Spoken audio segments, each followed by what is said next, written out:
Alors, je démarre l'enregistrement.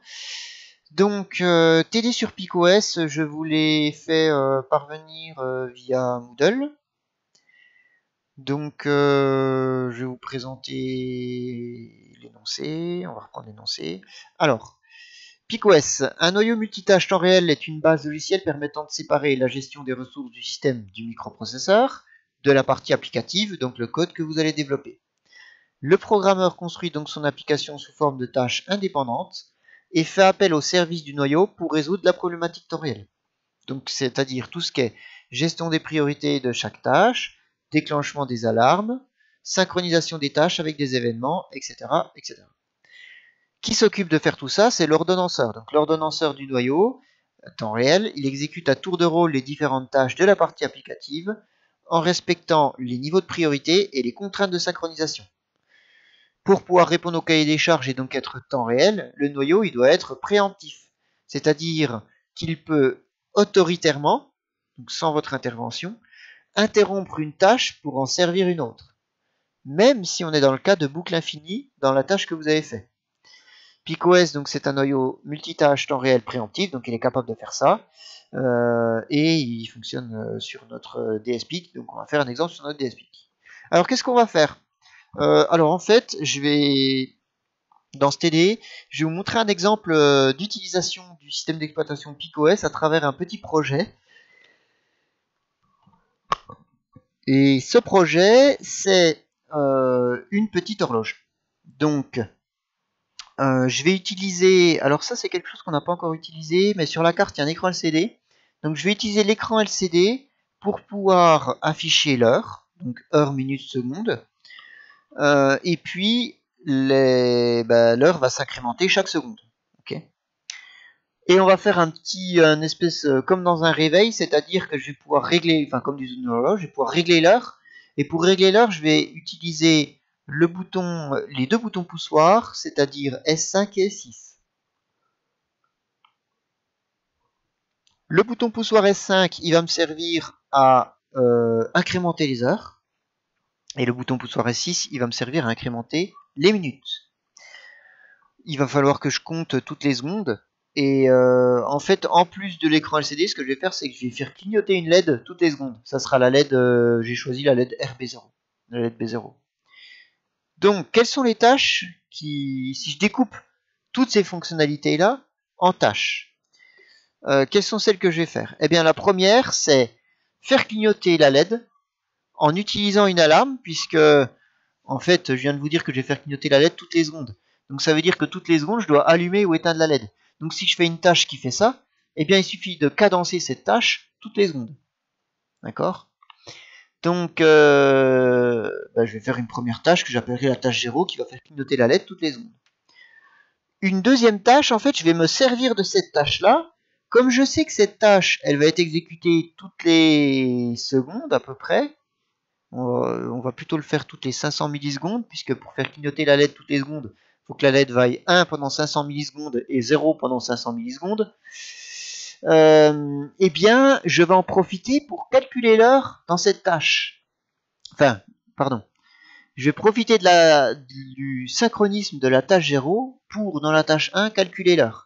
C'est-à-dire incrémenter heure, minute, seconde de 0h00 à 23h59 minutes 59 secondes. Je vais avoir une troisième tâche, la tâche 2, qui va me servir à incrémenter les heures à chaque fois que j'appuie sur le bouton poussoir. Pardon, je regardais l'ordi en même temps. Et je vais avoir une troisième tâche qui va me servir à régler les minutes à l'aide du bouton poussoir S6. Enfin, j'ai ma dernière tâche qui me sert à afficher l'heure sur l'écran LCD. Alors, quand vous découpez comme ça votre programme principal, toute donc fonctionnalité en petites tâches, il faut toujours vous poser la question, quelles sont les tâches qui sont les plus prioritaires par rapport aux autres, premièrement. Deuxièmement, quelles sont les tâches qui vont être synchrones et les tâches qui vont être asynchrones. Donc synchrone, c'est celles qui sont périodiques en fait, et asynchrone, celles qui sont apériodiques. Et troisièmement, ce qu'il faut vous poser comme question, c'est est-ce qu'il y a des tâches qui ne doivent pas s'exécuter dans le cycle normal des tâches. C'est-à-dire des tâches qui sont asynchrones, mais typiquement qui ne vont pas s'exécuter à tous les coups. C'est-à-dire je peux déclencher 1000 fois la tâche 0 avant de déclencher la tâche 2. Voilà ce que ça veut dire. Donc une fois que vous avez répondu à ces 3 questions, eh bien vous devriez être capable de mettre des priorités sur chaque tâche. Moi je vais vous dire les priorités que je vais mettre. La tâche 0, le clignotement de la LED, en fait c'est le plus important. Pourquoi? Parce que tout se base là-dessus. Toutes les autres tâches vont se baser sur le clignotement de la LED, puisque c'est le clignotement de la LED en fait qui va cadencer le calcul de l'heure, et si on calcule l'heure par l'heure, on ne peut pas les afficher sur l'écran LCD. Donc la tâche 0, ça va être la plus prioritaire. Excusez-moi, je reformule.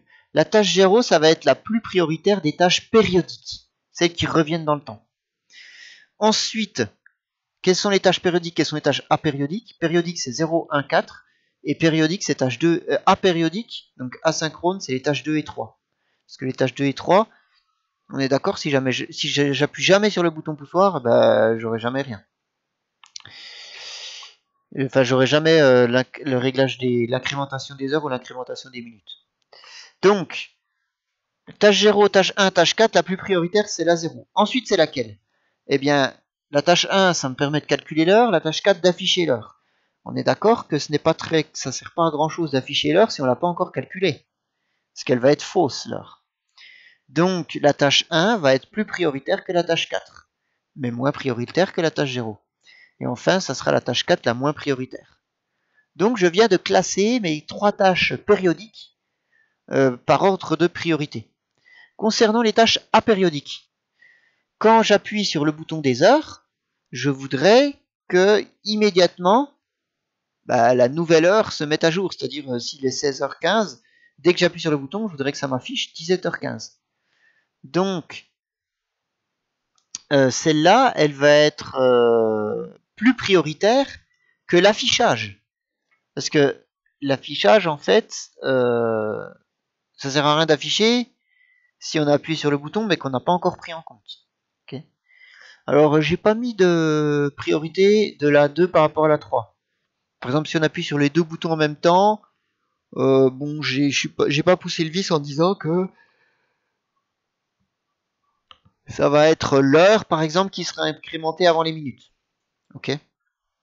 On pourrait, mais ça pose pas trop de soucis. Par contre, ces 2 tâches, ce que je vais faire, c'est qu'au démarrage, je vais pas les activer. En tout cas, je vais pas les mettre en ready. Vous vous souvenez? Je vais plutôt les déclarer, mais pas les mettre en ready, parce que en ready, ça veut dire qu'elles peuvent être exécutées par le microprocesseur. Elles peuvent être élues par l'ordonnanceur et donc exécutées par le microprocesseur. Ok. Bien, alors j'ai plus qu'à récapituler tout ça. Tâche 0, c'est la plus prioritaire. Ensuite, c'est la tâche 1. Ensuite, c'est la tâche 4. Mais, si la tâche 2 ou 3 arrive, elles seront prioritaires sur la tâche 4. Voilà. Ok. Alors, on commence par la configuration du projet et les initialisations de chacun d'entre eux.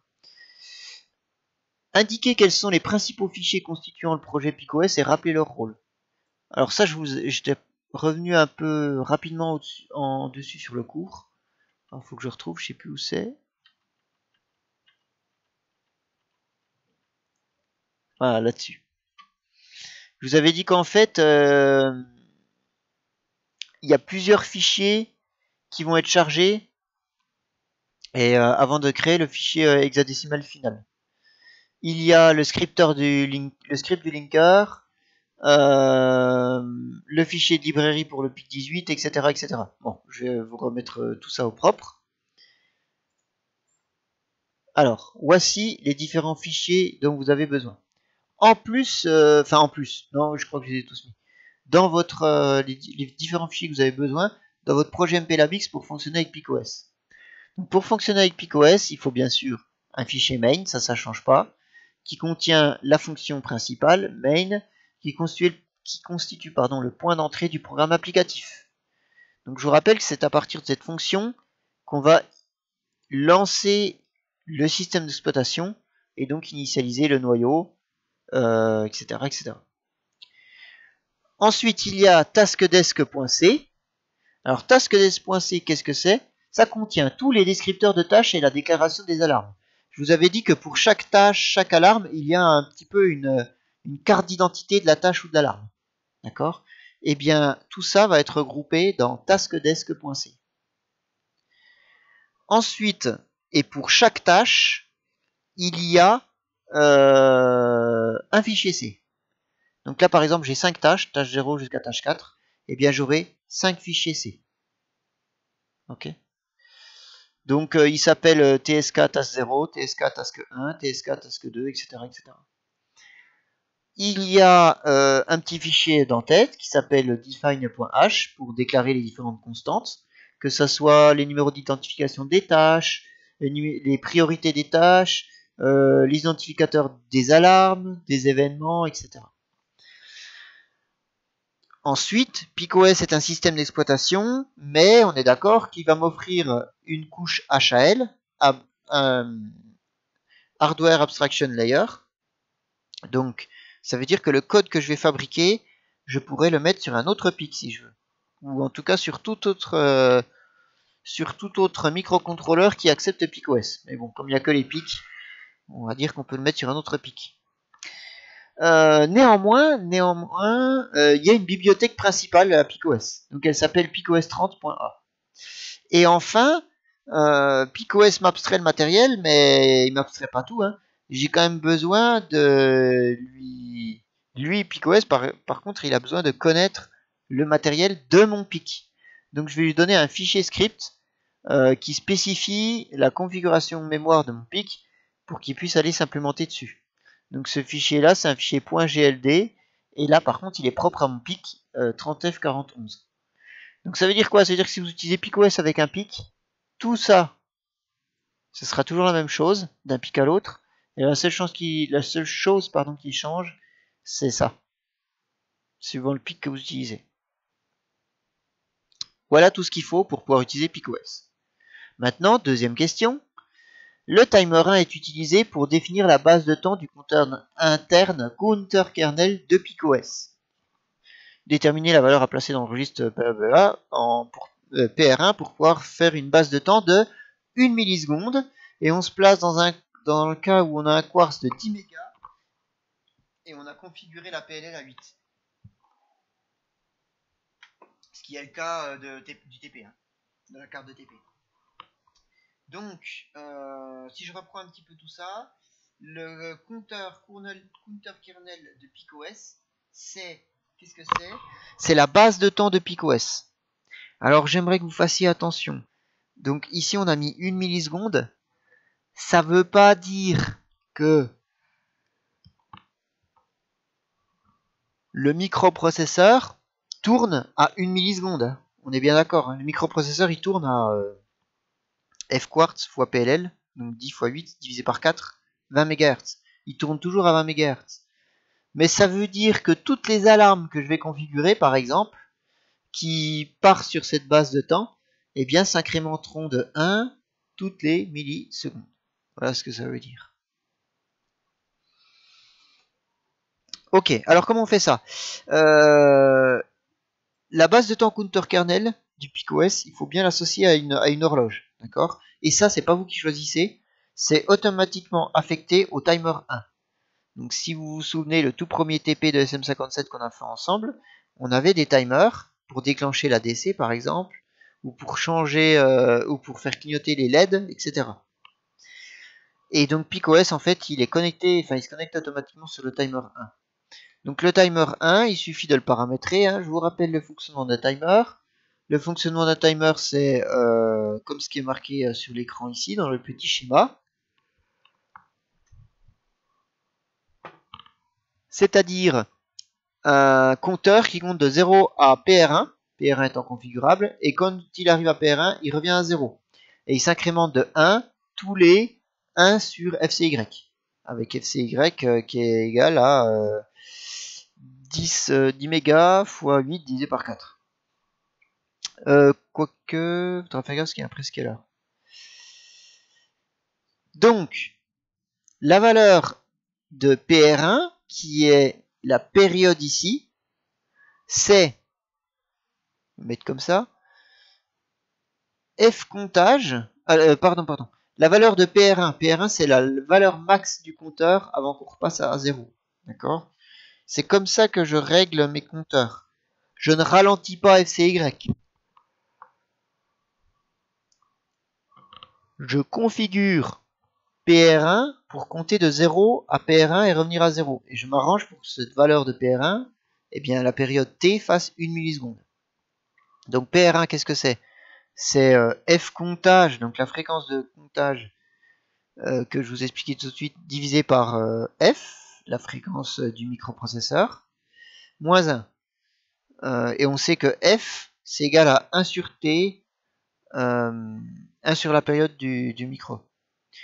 Donc, F comptage, qu'est-ce que c'est?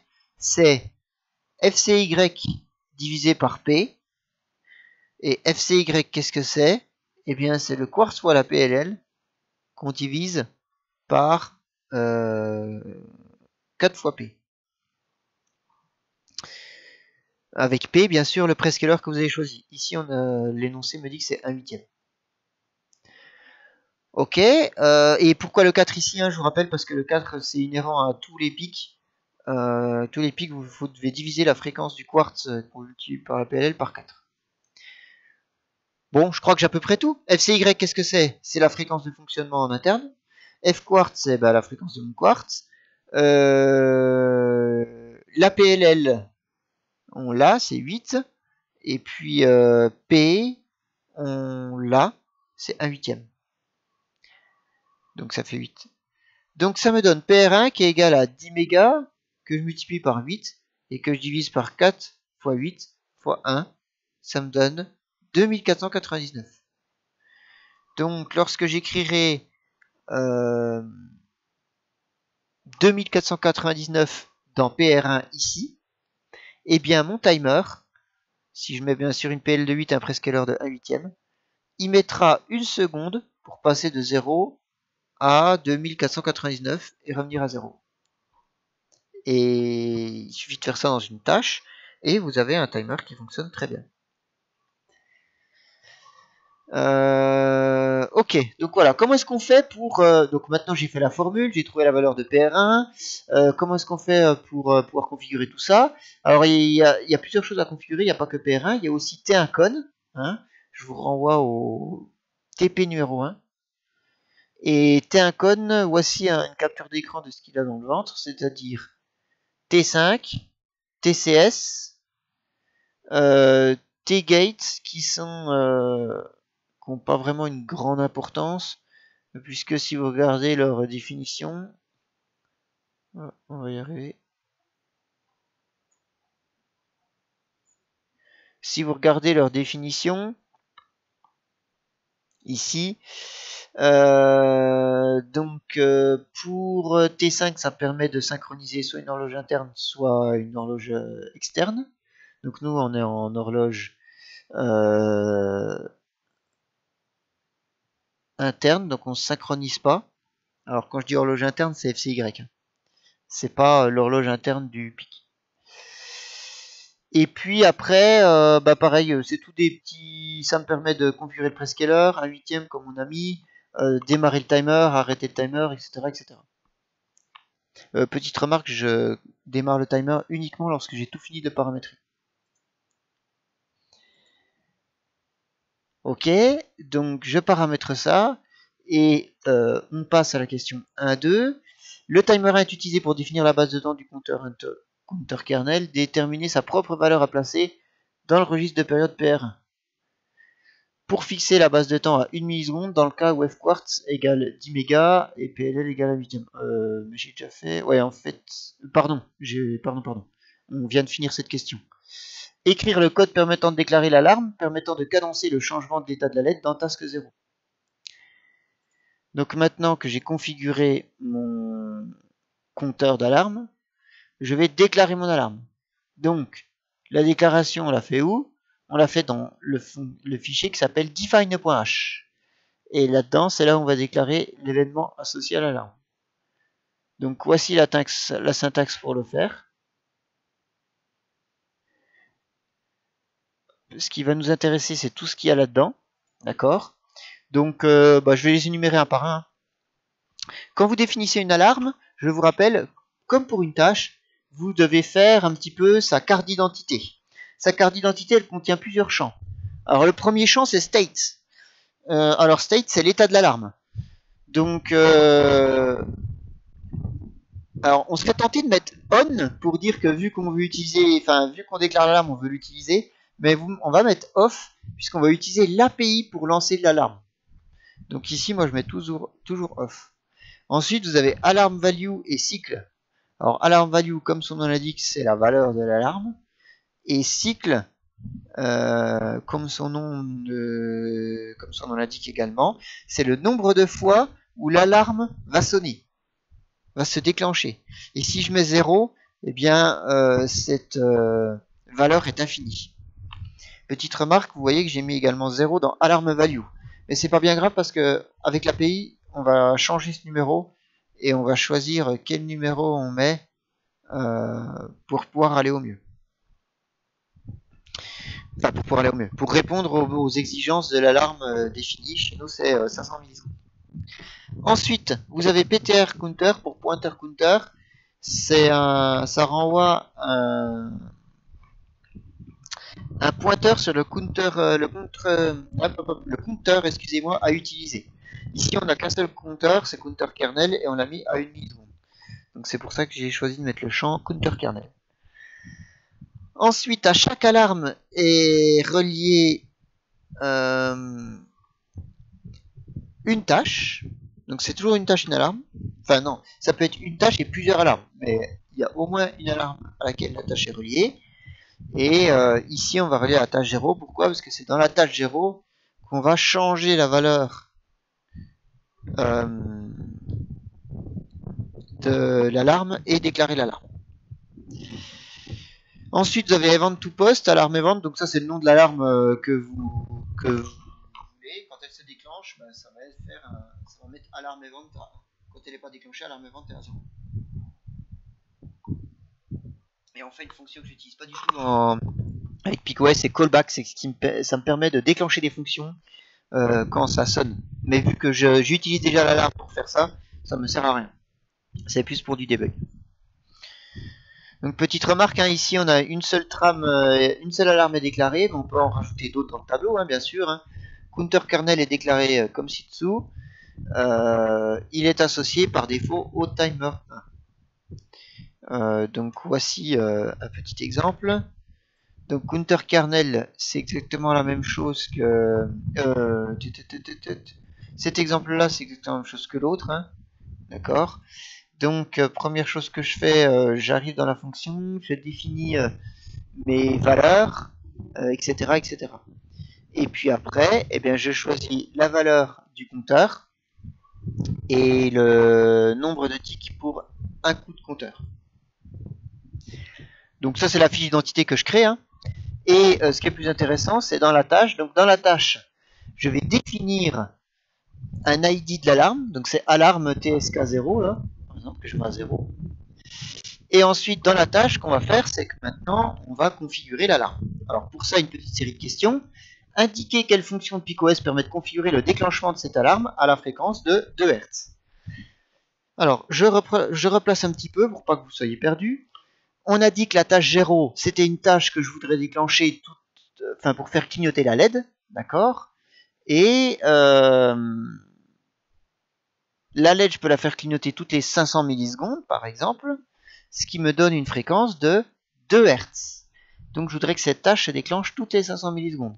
Mais en plus de faire clignoter la LED RGB là, eh bien je veux, en pilotant la LED RGB, par exemple, pourquoi je dis LED RGB? C'est une LED classique, j'ai pas mis LED RGB dans le... Non, c'est une LED classique, pour piloter la LED, donc on-off sur 1 seconde. Donc il faut que tous les 500 millisecondes je change d'état. Donc c'est pour ça que j'ai choisi dans l'énoncé une fréquence de 2 Hz. Donc en fait ce que je vais faire, c'est que je vais créer une boucle while 1 dans ma tâche. Et cette boucle while 1, je vais la mettre en pause tant que l'alarme n'a pas sonné. Et dès que l'alarme sonne, eh bien, je change d'état et avec ma boucle while 1, eh ben, je repars pour une nouvelle sonnerie d'alarme.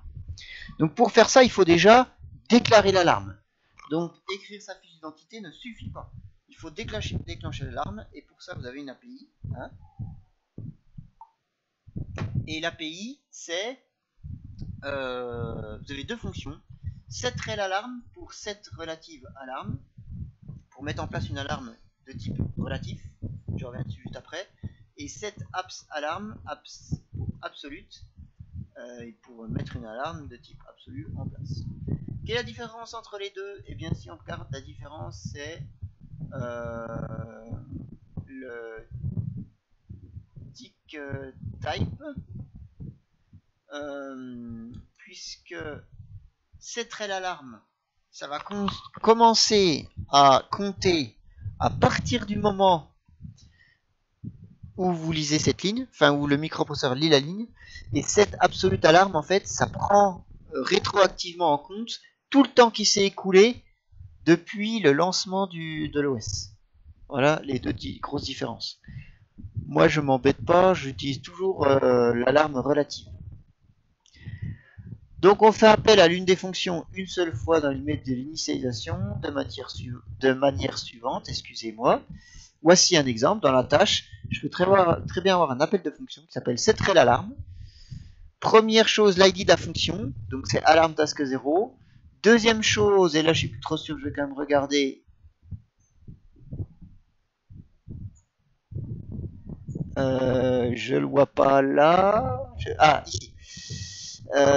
Deuxième chose, c'est l'incrément. Et troisième chose, c'est le cycle. Ok. Donc deuxième chose, c'est à partir de quel moment elle va sonner. Donc là, j'ai mis 500. Donc elle va sonner. L'alarme, elle part de 0, elle compte. 0, 1, 2, 3, 4, jusqu'à arriver à 500. Et à 500, elle sonne. Donc quand je dis sonner, c'est qu'elle va déclencher un événement. Alors pourquoi j'ai pris 500? Et bien parce que tout à l'heure, j'ai réglé le timer 1 pour 1 milliseconde. Donc moi, je voudrais 500 millisecondes. Donc, si je mets 500, ça va attendre que le timer 1 monte à 500, c'est-à-dire qu'il s'est écoulé 500 millisecondes pour pouvoir déclencher mon événement et donc poster mon alarme. Puis après, cycle, c'est le nombre de fois où je vais faire l'exercice. Bon, là, j'ai choisi totalement au hasard, j'ai mis également 500. Mais au bout de 500 cycles, ben, ça s'arrêtera tout seul, l'alarme ne comptera plus. Ok. On désire utiliser les deux boutons poussoirs reliés aux broches d'interruption externe int0 et int1, et on voudrait ajouter à la fonction d'initialisation le code permettant d'autoriser ces deux interruptions à chaque front descendant des broches. Ok, donc ça c'est quelque chose qu'on avait déjà un petit peu fait quand on avait fait du CAN et quand vous avez fait également l'INUART en TP. C'est de configurer les interruptions pour qu'elles se lancent. Alors cette fois-ci, le périphérique s'appellera le périphérique CAN. Okay. Donc ce qui avait été fait, ce qui est fait généralement, c'est qu'on utilise les deux interruptions externes. Donc int0 c'est pour S5 si je me souviens bien sur la carte, int1 c'est pour S6. Et donc, il faut activer ces deux interruptions. Ces deux interruptions. Donc pour les activer, plusieurs registres. Intcon2 qui va configurer quand est-ce qu'on déclenche l'interruption. Est-ce que c'est sur un front montant ou descendant? Là, je crois que je l'ai pas dit là-dessus. Bon, oui, si, c'est marqué. Permettant d'autoriser ces deux interruptions à chaque front descendant des boss. Pas des boss, des front descendant comment on dit, du pas. Ok, donc pour ce faire, c'est intcon2 qui fait ça, et ensuite il faut activer chaque interruption, donc c'est IE pour interrupt enable, donc c'est dans le registre qui s'appelle IEC0, et vous avez un bit int0 IE, un bit int1 IE. Alors je vous rappelle que ces interruptions, elles sont globales, hein, elles ne sont pas que dans PicOS, que dans certaines tâches, hein. Elles vont déclencher une interruption matérielle. C'est-à-dire qu'elles vont déclencher une fonction d'interruption qui est programmée du PIC. Attention, cette fonction d'interruption, elle est en dehors de PicOS. Donc quand vous déclenchez l'interruption, vous mettez en pause PicOS, il faut le savoir. Hein. Bon, les autres bits ne nous intéressent pas, c'est pour d'autres configs d'interruption dont on ne se sert pas. Alors, si je reprends un petit peu tout ce que je viens de dire ici et je le mets dans du code. Donc, déclarer toutes les constantes associées à la tâche 0. Il y en a deux. Il lui faut un identifiant et il lui faut une priorité. Donc la tâche 0, je choisis 7 et l'ID, je choisis 1. Ensuite, je vous rappelle que chaque tâche a sa propre mémoire. Néanmoins, lorsque la tâche n'est plus exécutée, vous devez stocker les données quelque part. Donc on va les stocker dans la pile. Donc on va déclarer une pile pour cette tâche. Donc là, je vous le dis tout de suite, en SM57, vous n'aurez rien à faire là-dessus. Vous aurez juste à copier-coller ce que je vous mets à chaque fois. Je vous demande pas d'apprendre par cœur ceci. Néanmoins, pour votre culture, 64, ça veut dire qu'il s'écoulera 64 bits avant que l'enseignant aille voir en... je dis des bêtises. 64 bits, vous avez 64 bits à disposition. Si vous dépassez les 64 bits, en fait, bah, vous dépassez la taille de la pile et vous ne pourrez pas sauvegarder les données. Alors, c'est bien assez hein, pour ce qu'on veut faire. D'accord ? Moi, j'ai jamais dépassé. Néanmoins, si vous voyez que vous dépassez, vous allez avoir un message d'erreur parce que, en fait, vous allez essayer d'allouer une variable et ça vous dira qu'il n'y aura plus d'espace mémoire disponible. Si vous dépassez ça, eh bien, il suffit d'augmenter ce nombre ici. Bien sûr, on ne peut pas l'augmenter à l'infini, hein, ça dépend de la taille physique de la mémoire du PIC. Mais bon, on en a largement assez. Vous vous souvenez de cette fonction? Je vous l'avais donnée en cours. Donc, c'est la fonction pour déclarer la tâche, pour dire qu'elle existe. D'accord? Attention, hein, déclare task 0, ça ne veut pas dire qu'elle est ready. Pas forcément. Ça veut juste dire qu'elle existe. Cette fonction-là va permettre de pouvoir attribuer une pile avec la taille de la pile qu'on a choisie juste avant. Et puis après, c'est parti. Alors, là, on est dans task.c, donc on est dans la fiche d'identité de la tâche. Ok. Comme pour la fiche d'identité de l'alarme, je vais avoir plusieurs champs que je vais pouvoir remplir. Pareil, je vais peut-être pas tous vous les dicter parce que on va s'intéresser que à ceux intéressants en SM57. En SM57, il y en a 3 à laquelle on s'intéresse. C'est Task ID, l'ID de la tâche, sa priorité. Donc je vous rappelle, j'ai mis 7 moi. 7 ici et l'ID j'ai mis 1. Et son état initial. Voilà. Toutes les autres variables, elles ne vous serviront pas en SM57. Ça concerne principalement l'adresse de la pile, comment on s'adresse à la pile, etc. Donc, je reviens sur mes moutons. Task ID, c'est facile. Il faut mettre une ID qui est unique, hein, pas la même qu'une autre tâche. Mais après, vous pouvez mettre n'importe quoi. Donc, moi, généralement, je mets 1, 2, 3, 4, 5, 6, 7, 8, 9, etc. Task prio, ça va... task... priority, pardon. Ça vous donne la priorité de la tâche. Et state, ready, vous pouvez choisir ready, suspended.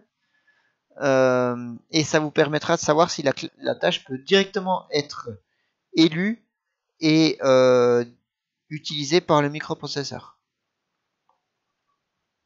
Remarque, l'état initial est à définir en fonction du cahier des charges parmi les états possibles. Donc voilà. Running, suspended, ready ou waiting. Ok. Et je vous rappelle que suspended, elle ne va jamais être élue tant qu'elle n'est pas passée ready. Donc tant qu'on ne va pas l'activer. Alors, je me lance avec... Je vous ai montré comment on déclare un petit peu l'alarme. Je vous ai montré comment on déclare la tâche. Maintenant, comment est-ce qu'on fait pour écrire la tâche? Donc, pour écrire la tâche, qu'est-ce que je vais faire? En fait, vos tâches, elles commencent comme par un appel de fonction, sauf que c'est un petit peu particulier. Elles s'appellent toujours par le même nom, qui s'appelle task. Et ensuite, entre parenthèses, on met le numéro de la tâche que l'on est en train de coder. Donc, moi, c'est la première, je mets task 0. La tâche 0, elle sert à faire clignoter une LED, hein, quand même, à la base. Donc, à la base, j'ai quand même initialisé la LED. Donc, pour initialiser la LED, je mets TRISB à 0 pour mettre le bit 0 du port B en sortie. Et avec l'ADBIT, je mets son état initial. Donc, son état initial, j'ai choisi 0. Ça va pour tout le monde? Ensuite, je dois déclarer mon alarme et lancer mon alarme. Alors, pour déclarer et lancer l'alarme, c'est settrait l'alarme. L'alarme a besoin de sa fiche d'identité, donc là, je lui donne son ID et ça va directement faire le lien avec ce qu'on a vu avant. Il est où? Il est là, la fiche d'identité qu'on avait mis de l'alarme. Ok. Donc je lui mets son ID et ensuite je lui donne. Alors là j'ai fait une petite coquille.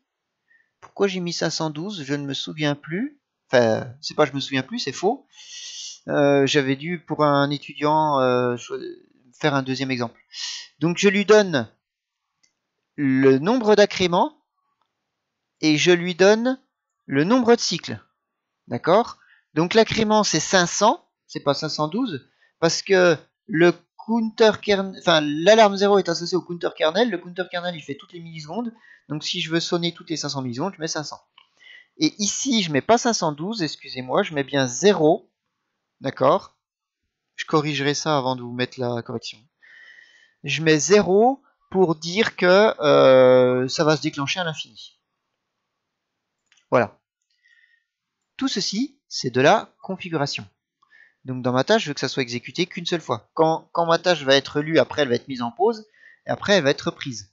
Et en fait, ce que je vais faire, c'est que je vais faire une boucle while 1 ici. Donc comme dans un main un peu. Dans un main, vous avez l'initialisation, ensuite vous avez le while 1. Donc je vais rentrer dans cette boucle et jamais en sortir. Ok? Et donc je vais rendre la main dans cette boucle. Donc j'attaque mon while 1. Première chose que je fais, j'attends que l'alarme elle sonne. Donc pour attendre que l'alarme sonne, comment on fait? On attend l'événement qui est posté par l'alarme. Une fois qu'elle sonne, en fait, elle poste un événement. Et cet événement, je l'avais déclaré dans la fiche d'identité, c'est alarme event. Donc alarme event, c'est un flag. Hein. Il va se passer à 1 dès qu'elle a fini de compter et elle sonne. Donc j'attends qu'il passe à 1. Et ça, cette fonction wait event, elle est très importante. Pourquoi? Parce que, bon, bien sûr, ça vous permet d'attendre. Hein. Vous allez me dire, oui, c'est comme un while alarme event. Mais non, c'est pas comme un while. Parce que wait event, ça redonne la main alors au système d'exploitation, donc à l'ordonnanceur, pour aller choisir d'exécuter une autre tâche tant que alarme event n'est pas mise à 1. Parce que là, on est d'accord, sinon on attend 500 millisecondes. Ben non, on n'attend pas 500 millisecondes. On a d'autres tâches en cours, hein, on en a vu, il y en a 5 qu'on va programmer. Là, on est en train de programmer la première. Eh bien, on va laisser la main aux autres tâches, elles pourront s'exécuter en attendant que lui est fini. Alors bien sûr, hein, peut-être que les autres tâches ont besoin de quelque chose de celle-là, et donc elles vont s'exécuter un tout petit peu, puis ensuite se remettre en pause. Mais on laisse la main. Une fois qu'on passe ici, ça veut dire quoi? Ça veut dire que alarme event est arrivé, et que le microprocesseur a élu la tâche 0 et est en train de la lire. Donc c'est un flag, hein, donc un flag il faut le remettre à 0, donc pour le remettre à 0 c'est clear event, et le nom de l'event. Ensuite, quand j'arrive ici, c'est qu'il s'est écoulé 500 millisecondes. Qu'est-ce que je fais? Je fais clignoter ma LED. Donc j'inverse l'état de la LED avec une tilde là. Donc LED B0 égale de tilde LED B0. Ok. Et ensuite, j'anticipe un peu. Ensuite, je vous raconte pas ce qui est marqué en gras pour l'instant, parce que c'est une anticipation sur les questions d'après. Ensuite, on a fini. Puisque, en fait, il suffisait de faire clignoter une LED toutes les 500 millisecondes. Hein. C'était le job que je voulais, et je viens de le faire avec l'alarme. Super. Donc je passe à la tâche numéro 1, la tâche de l'heure. Donc la tâche 1, elle doit synchroniser avec les secondes pour calculer l'heure. Donc toutes les secondes, il faut que la tâche 1 se déclenche. Donc comment je fais? Eh bien je pourrais me dire, bah, je fais une autre alarme, puis je fais une alarme de 1 seconde. Sauf que moi j'aimerais quand même bien que les secondes s'incrémentent en même temps que la LED clignote. Donc je vais profiter qu'il y ait une alarme dans la LED, dans la tâche 0, pour faire cadencer la tâche 1 en fonction de la tâche 0. Alors comment je fais ça? C'est là où je reviens sur ce que j'ai écrit en gras. Regardez ce que j'ai mis. Celle-là, elle s'exécute toutes les 500 millisecondes. Moi, je voudrais que toutes les secondes, j'ai un signal. Et le signal, qu'est-ce que c'est? On l'a vu en cours, c'est une sémaphore. Et qu'est-ce que c'est les sémaphores dans PicOS? C'est des événements. D'accord? Je vous avais un peu expliqué ça en cours quand vous avez fait l'API avec les événements. Donc, en gros, il suffit d'attendre que la LED soit allumée. Et entre les deux coups où elle est allumée, bah, il s'est écoulé une seconde. Donc j'ai mis si la LED est allumée, donc si la B0 est égale à 1, alors on va déclencher un événement en direction de la tâche numéro 1. Donc je mets son ID. Et il faut que je mette un nom à l'événement, donc je vais l'appeler task1 event. Donc task1 event, c'est comme alarme event, c'est un petit flag qui va se mettre à 1, ça sera à vous de le remettre à 0.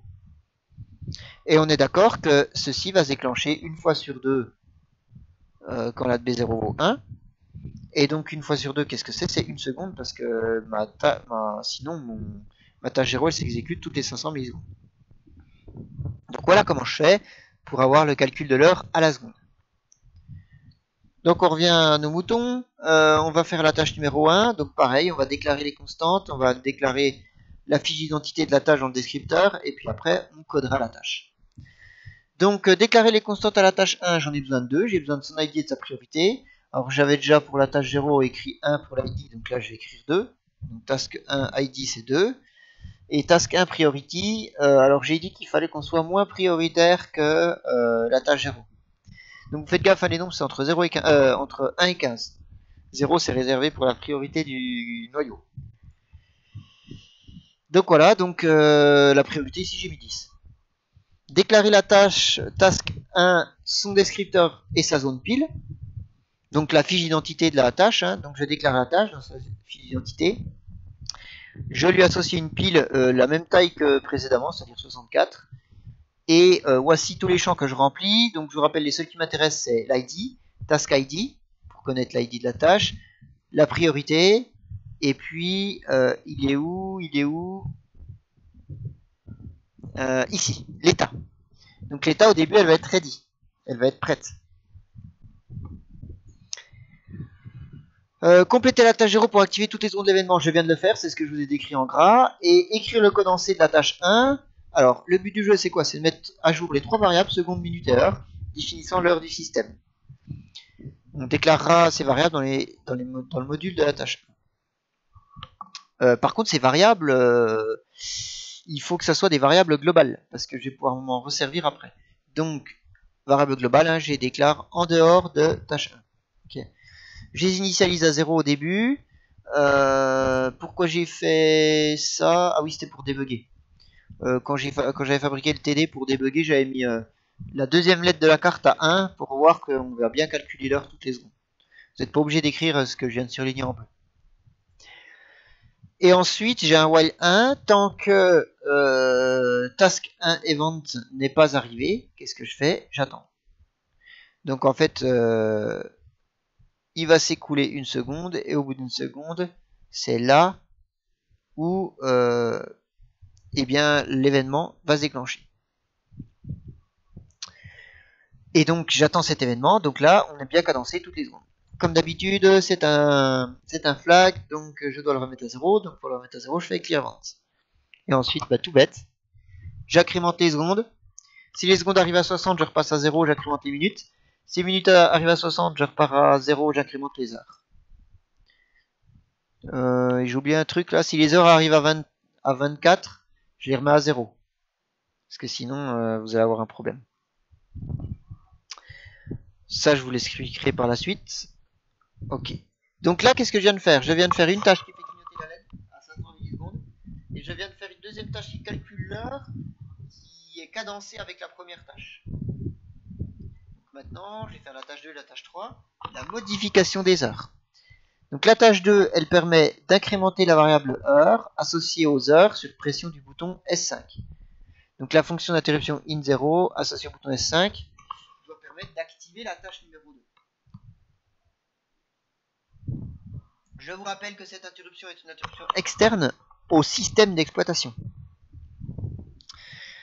Donc je vais faire la tâche numéro 2. La tâche numéro 2, qu'est-ce qu'elle fait? Ben, elle a besoin d'un ID et d'une priorité. J'ai choisi l'ID 3. Alors celle-là, par contre, j'ai mis ultra prioritaire. J'ai mis priorité 1. Pourquoi? Parce qu'il faut absolument la traiter rapidement, parce que c'est une interruption. Dans taskDes.c, eh bien, je vais déclarer ma tâche. Je lui associe une pile avec une taille 64.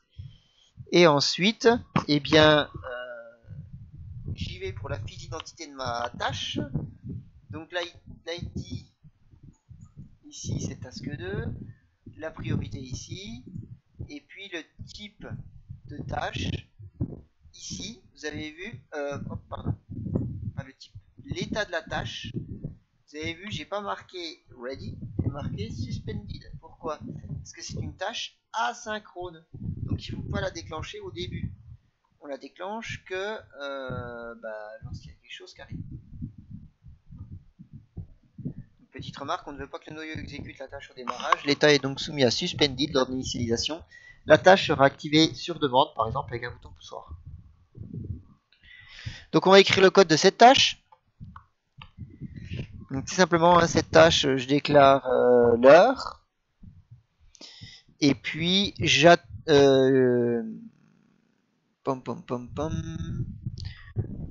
dans cette tâche, qu'est-ce que je fais?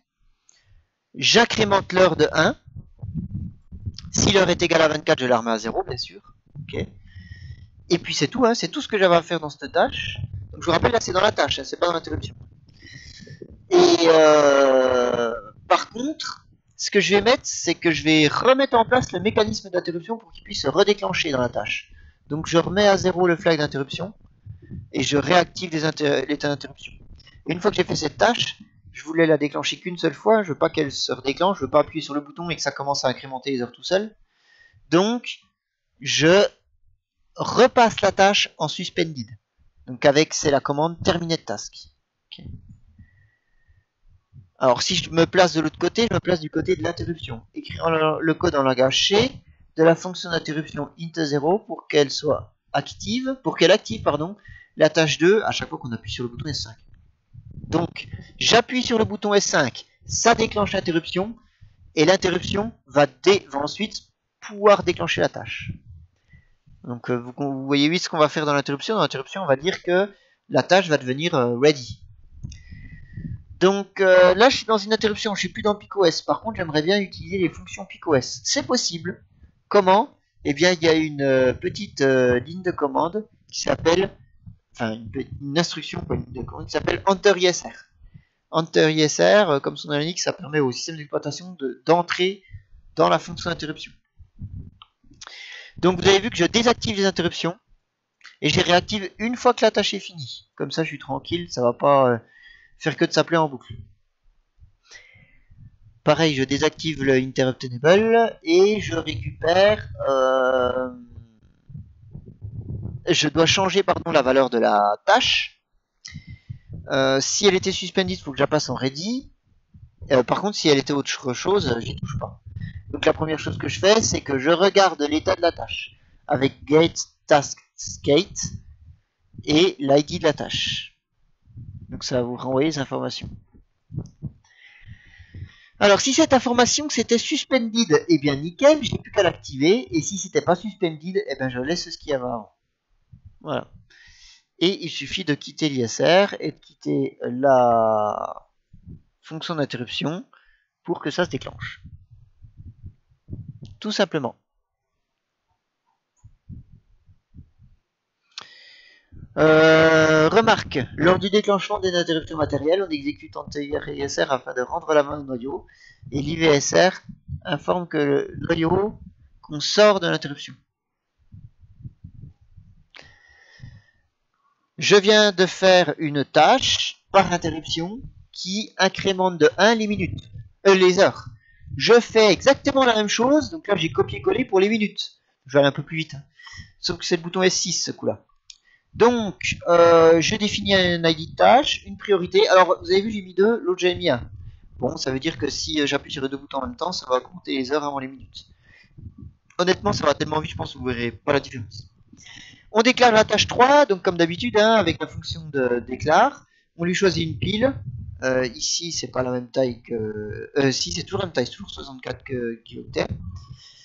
Dans notre exemple, et j'ai besoin de l'ID de la tâche, j'ai besoin de la priorité de la tâche. Et également, je vous rappelle que cette tâche débute en suspended. Alors, écrire le code en langage C de la tâche 3, qui permet d'incrémenter une minute, en gros, c'est copier-coller sur la tâche 1, sauf que je fais minute plus plus au lieu de heure plus plus. Ok. Je reviens après hein, sur les programmes. Et écrivez le code C de la fonction interruption int1 pour qu'elle active la tâche 3 à chaque pression de S6. Ben, c'est pareil. J'entre dans l'ISR, je désactive l'interruption, je récupère l'ID. Si l'ID est suspended, je l'active et je termine. Ouais, dites-moi.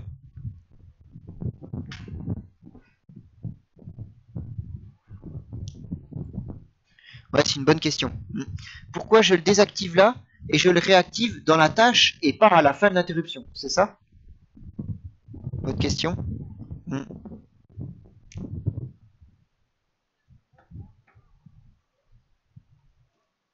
Ouais, ouais, ouais.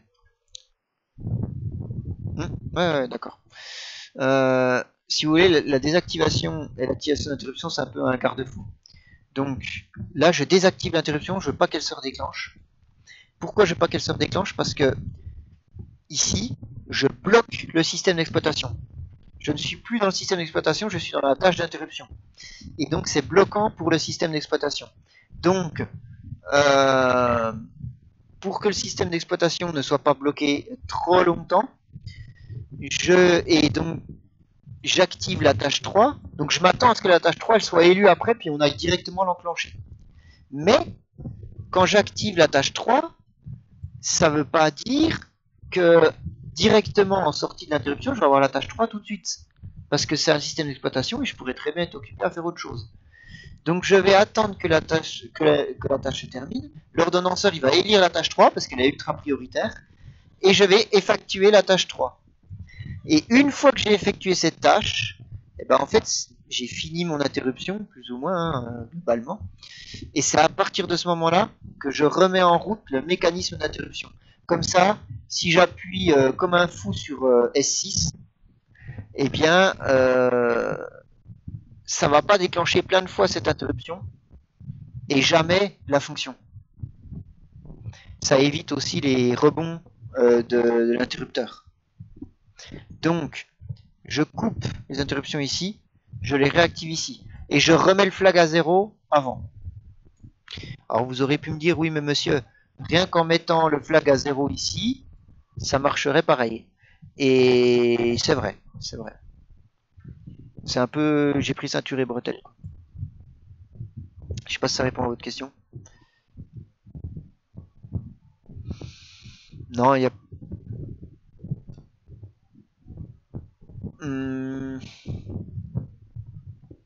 Ouais. Si, mais la bascule RS, c'est une solution matérielle. C'est-à-dire, faut mettre une bascule RS dans le circuit, quoi. Là, c'est une solution logicielle. J'ai juste à coder. Vous voyez ce que je veux dire? Ouais, ouais, t'as rien. Mais aussi, la chose importante, hein, c'est pas que le rebond, hein, c'est le fait que lorsque je fais ceci, ensuite, je veux faire cela avant de leur déclencher une deuxième fois l'interruption. Sinon, en fait, je vais appuyer sur le bouton S6, mais rien ne va se passer parce que ça déclenchera cette interruption, mais ça n'aura pas fait la tâche. Et c'est la tâche qui augmente les minutes de 1. Ok. Donc voilà. Donc arrivé ici, qu'est-ce que j'ai fait? J'ai fait la tâche 0 qui fait clignoter, la tâche 1 qui calcule l'heure, deux tâches qui augmentent les heures et les minutes. Ok.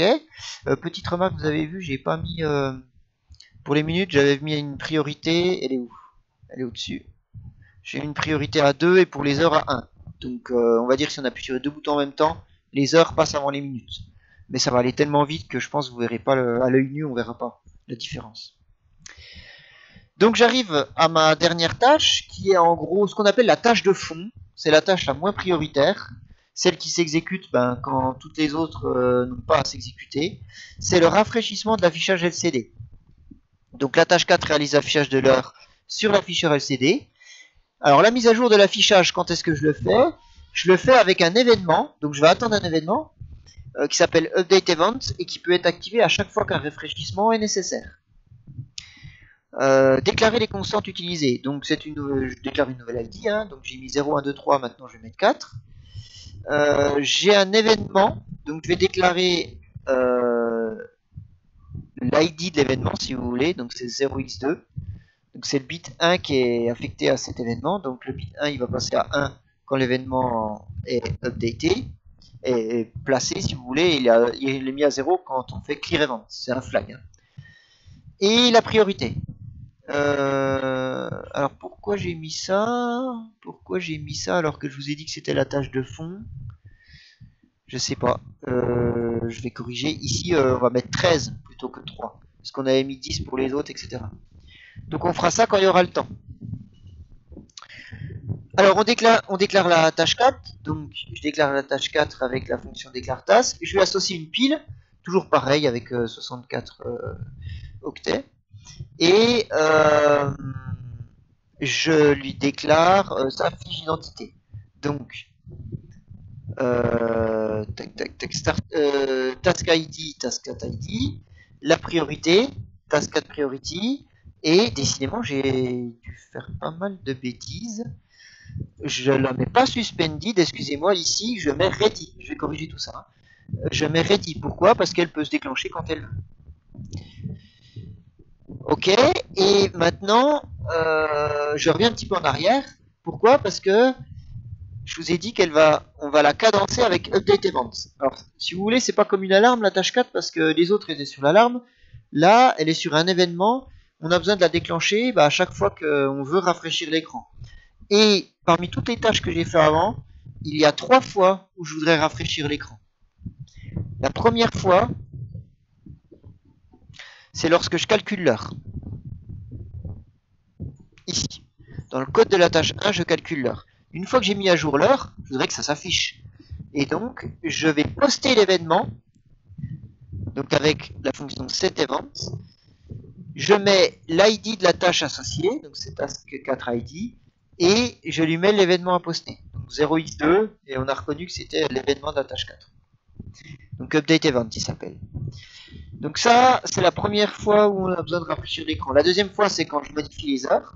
Donc quand je modifie les heures, après avoir modifié les heures ici, j'ai besoin de mettre à jour. Donc je fais le même event. Ok.